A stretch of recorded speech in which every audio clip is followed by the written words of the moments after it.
I'm Garrett Paul Parrish, joined by Terry Cation. Good to have you, Terry. Hey, it's always good to be here. And last week we were touching on Matthew 24, which is basically a highlighted version of Bible prophecy where you have a more detailed account in the book of Revelation, but we were looking at the timing of the events in Matthew 24, and we were looking at verse 34. And what we're doing, and as we go through the chapter, let's say the previous 33 verses, in verse 34, we want to ask ourselves all those previous verses as we're reading them up to verse 34 and say, when was this prophesied to occur? When was this prophecy to happen as we're going through it? So as we're going through this chapter, we're honing in on a verse each week. For detail, we've skimmed over the whole amount, and you can find out a lot more on our website through audio, past shows, or you can look at an article, Are We Living in the Last Days, which is verse by verse through Matthew 24. So we look at Matthew 24, verse 34, and a time indicator there, Terry, for all the previous verses. And we went over basically every time the words, this generation, are used. This generation shall not pass till all these things be fulfilled. That's what 24:34 says. So we're using that as a time indicator. We went through every time this generation is used in the New Testament to show that it's always a first century generation, this wicked, adulterous generation, this, on and on, perverse generation. Nineveh will rise in judgment with this generation. Jonah will rise in judgment with this generation, on and on. Everybody agrees that it's a first century generation. The blood will be required of this generation, the blood from the history of the world going back to Abel. So everybody agrees on that, and this is the issue. Is recently I heard a broadcast where an evangelist said, well, this generation, that phrase, what it means, it's been argued about for centuries, he inferred. And the fact is that it has not been argued about or debated as to what it meant. And you can look at every scholar up to the last 100 years, and they will all be in agreement. There's no argument. So if we keep that in mind, that this generation is always understood throughout church history as a first century generation, and even today is understood that way, except, now this is where the new argument comes, which has never been before. Well, except for the one time, this generation, again, used about 12.5 times in the New Testament.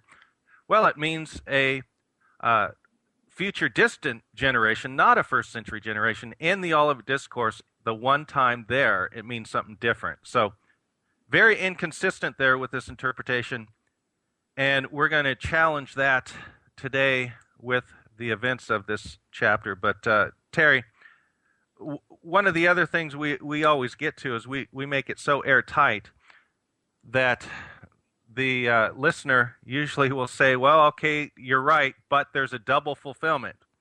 Do we see double fulfillment in the Bible, Terry? Absolutely not. And getting back to that word generation, Gary, people, when you look at the Greek word, it's Genea, Genea, and then there's a similar Greek word, genos. And by the way, neither one of those words are actually translated race. And we need to be very clear about that, especially Genea. I mean, there's some people that pronounce this Genea, but the Greek word is Genea, and it basically is always referring to the contemporary generation when Jesus is speaking. And that's the other point, Terry. That word is the odds are much more against you. It's nearly 40 times, not 12.5 times for this generation, but Genea generation. They will even say every time, yes, it does mean a first century Genea, except for the one time. And again, the odds are just stacking up more and more against this case they're trying to make. That's it. So it's a very much of a biased interpretation, and then going back to the idea of a double fulfillment of prophecy, again, whenever we see prophecies in the Old Testament that seem to have a contemporary fulfillment, Those things are types and shadows and antitypes. And we need to understand that everything was pointing to the first century. Everything had a climax in the first century. And as long as we understand that all Bible prophecy had that focus, then we won't live in speculation and imagination. We'll really come into what the apostles basically came into in the first century, is the realization that everything that God said was going to happen happened in their day. And that's what we're basically saying here. We're pointing to the fulfillment of Bible prophecy. We are not saying that the 21st century is the current fulfillment of Bible prophecy. We're saying the 21st century needs to enjoy and enter into what God fulfilled in the first century, very much like the cross. Yeah, I mean, And Terry, you don't hear things like the cross is some kind of type. I mean, there's an application today, right? The word is active living. You apply it, but you don't. We're not looking to Calvary again for a double fulfillment. We're not looking to Bethlehem, right? I mean, you don't see prophecy that it might be fulfilled by Isaiah, as it was spoken by Isaiah the prophet, that it might be fulfilled, and then fulfilled again 2,000 years later. We see it is finished, right? You just don't see that in you know. So you don't want to look at this generation will not pass away till all these things be fulfilled, and then fulfilled again 2,000 years later. It just doesn't. It's not consistent with how prophecy is interpreted throughout. So yeah, because it does open a door. If we don't understand that Bible prophecy has been fulfilled and that God kept his promise, he kept his word, then what's to say that we can continually try to predict the future using the Bible and just making a laughing stock out of the church, which basically has happened in the last 200 years. People predicting the end of the world, the destruction of the planet, the rapture of the church. We even got this guy, Harold Camping, now saying that on May 21st, just in a few more days, basically, that, basically there's going to be this massive destruction of the planet and the rapture is going to happen and all this stuff. And, we've got to come to the realization. And I use the word realization because it is a revelation from the scriptures to see that when Jerusalem was surrounded by armies, Gary, it says her desolation was at hand, and that those were the days of vengeance, it says in Luke 21:22, that all things that are written would be fulfilled. And we need to say all things that are written are fulfilled in the first century. We look back, just like we look back to Calvary and experience by faith the results of Calvary. We look back to every promise and every fulfillment of God the same exact way. And what we need to do is appropriate God's promises by faith, even though they were fulfilled 2,000 years ago. That doesn't make them irrelevant. well, it makes us that much more responsible. If the kingdom has come and we're to rule and reign with him, what are we doing? If we're getting shellacked out there by the culture, the leadership's leading us in utter defeat. That puts a burden on people that don't want to deal with that reality. That if the kingdom has come, as Jesus said, you will have not gone over the cities of Israel till the Son of Man come. Matthew 10:22. Some of you standing here will not taste of death till you see the Son of Man coming in his kingdom. His kingdom coming. It's also in Luke 21, but that's Matthew 16:28. If it's here and we're to function in it, and we're getting shellacked, that means the leadership's leading us into defeat when it's not to be that way. It's not supposed to be that way, right? That's right. So there's some responsibility that has to be dealt with when you realize that these prophecies have come to pass and we are to function in the kingdom. I mean, the Colossians were in the kingdom, right? I think that's Colossians 1:14. Paul says he's in the kingdom. Romans 14:17, it is righteousness, peace, and joy in the Holy Spirit. It's not gonna be, right? So you just see Jesus saying that the kingdom would come, and he says it's a kingdom that comes not by observation. and don't say lo here or lo there is the kingdom. So if we come to deal with these things, we are responsible, and we are responsible for victory or defeat. And so that's quite a challenge. So I want to give out the number if someone would like to call in, 888-995-KKLA. By the way, you're listening to Bible Prophecy Fulfilled on KKLA 99.5, and you can find out more at our website, BibleProphecyFulfilled.org.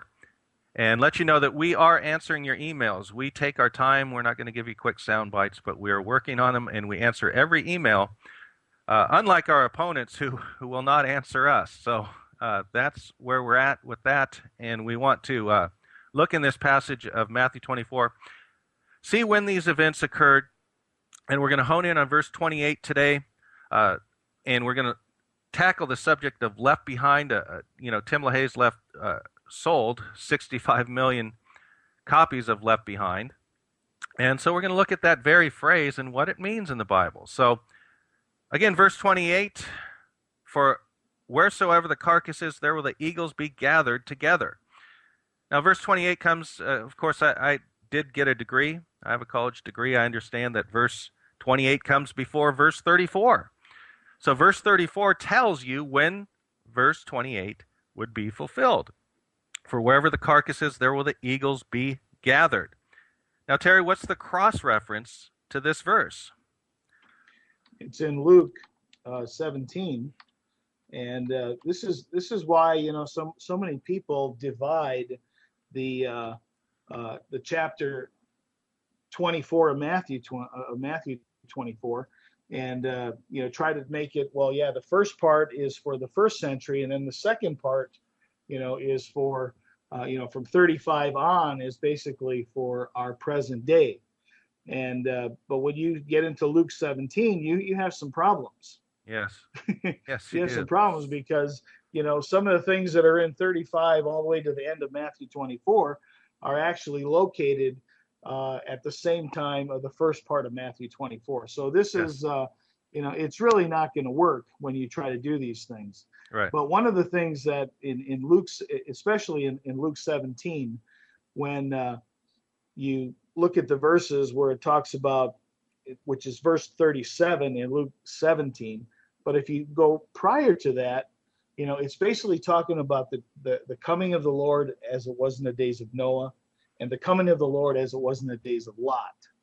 So the one thread between those two pictures for us to understand is that both of those places were judged, the world of Noah and the cities of Sodom and Gomorrah.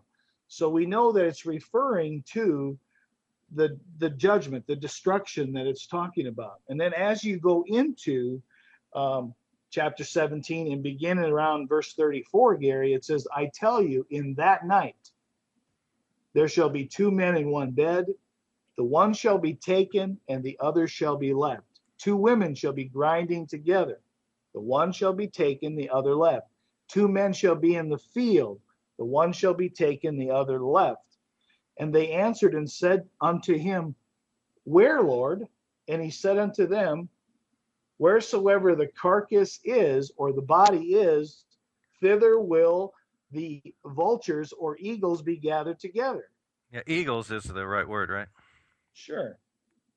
And so what we need to understand here is that the concept that we're normally taught today is the one that is taken is the good one, and the one that's left behind is the bad one.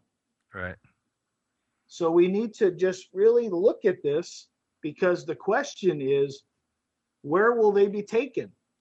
I mean, Terry, now that... And the Lord says the ones that...